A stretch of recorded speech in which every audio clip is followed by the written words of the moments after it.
Hey guys, welcome back to another video. Once again, we will be exploring true horror stories taken directly from various Reddit pages.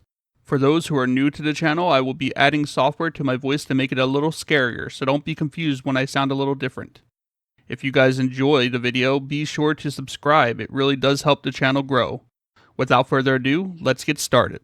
I just found my sister's letters. My sister is 2 years older than me. I was looking for a necklace I lost a while back, and was looking for it in my sister's drawer. As we get our stuff mixed up all the time, I found it in her drawer. Sitting at the top, there was 7 letters, addressed to me, our mom, her dad, our 6-year-old brother, her friend, her boyfriend, and her stepdad, my dad. The second I saw them, my heart sank. I opened mine. They weren't sealed closed or anything. It said that if I was reading this, she'd finally done it. She said that she loved me, and I was an amazing sister, but she couldn't take it anymore. She admitted to being bullied and how severe it was. A girl cutting her clothes and regularly damaging her books, leading to my sister getting in trouble. She also admitted that her dad, we have different dads, had been telling her that no one loved her and how she needed to stop eating, or she'd never find someone who actually liked her. I broke down sobbing and closed the letter again and put them back where they were.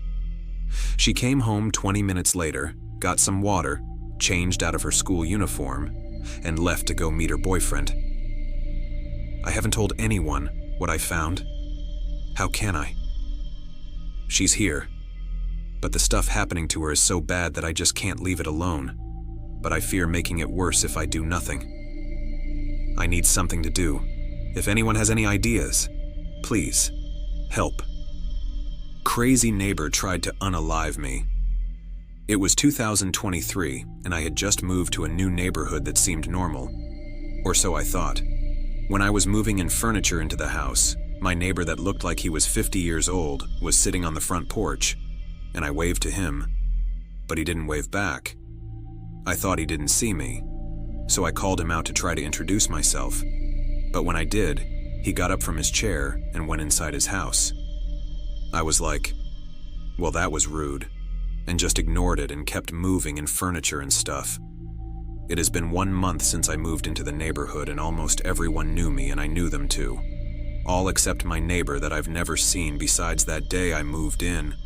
I forgot about the guy, and I just went back to my normal life until I tried to get to know him a bit, and I went up to his door and gently knocked on it.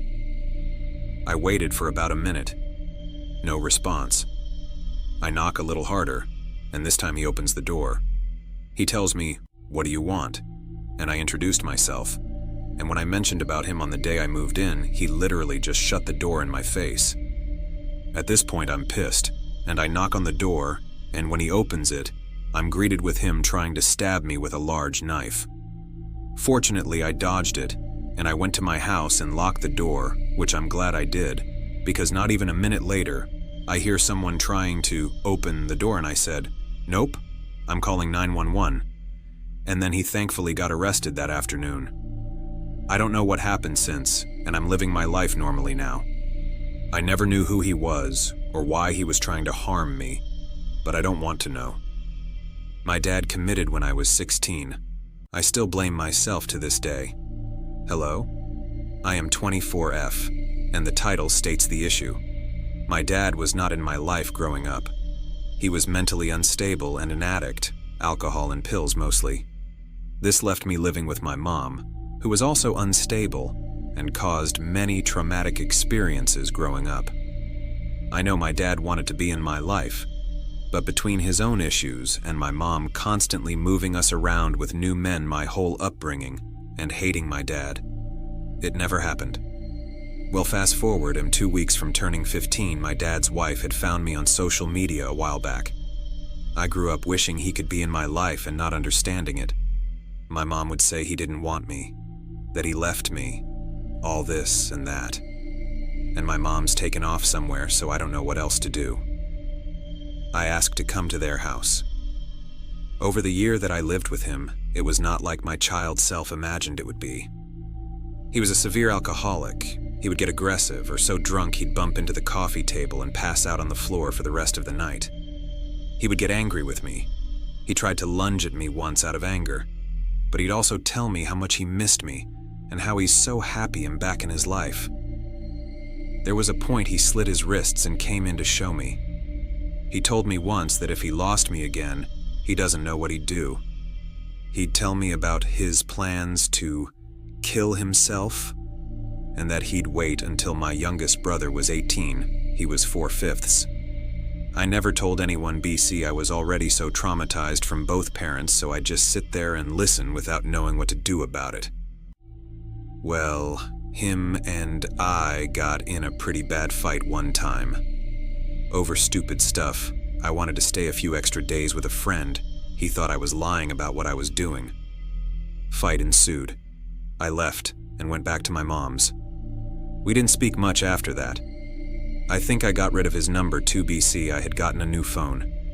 He wasn't the dad I was expecting, and I just wanted out for a while. I went to collect some things from his house. He was clearly very sad. I didn't say much. I was so used to being in and out of houses, I was just on autopilot at that point. 2 weeks after I turned 16, he hangs himself. In the shed, above all the rest of my belongings. He was blackout drunk. No note. Nothing. I found out while staying at a friend's house, got a text from his wife, and then we spoke on the phone. She didn't want to tell me how he died, but I knew in my heart. She did confirm what I thought. She gave me gruesome details I could have lived without. This isn't even all the details, but the entire situation was traumatizing, and I don't think anyone would want extra details anyways. I still struggle with this because I knew he had plans to do it one day. I knew he was depressed, but how was I supposed to help when I was already in such a bad place mentally due to years of prior trauma and dealing with a very unstable mother? I left. I did the one thing he had mentioned would break him. I've even had someone say that, yeah, that probably was the main reason. It makes me feel so much guilt. And rationally, I know if someone already has a plan in mind that it's hard to change that, and that his decisions were his own. I don't have parents. I have a dead dad and a mother who I always had to be responsible for. I didn't ask for any of this. What do I even do or say? I know all of the logical answers. I know how to cope and what to do to distract myself. I've been through years and years of therapy.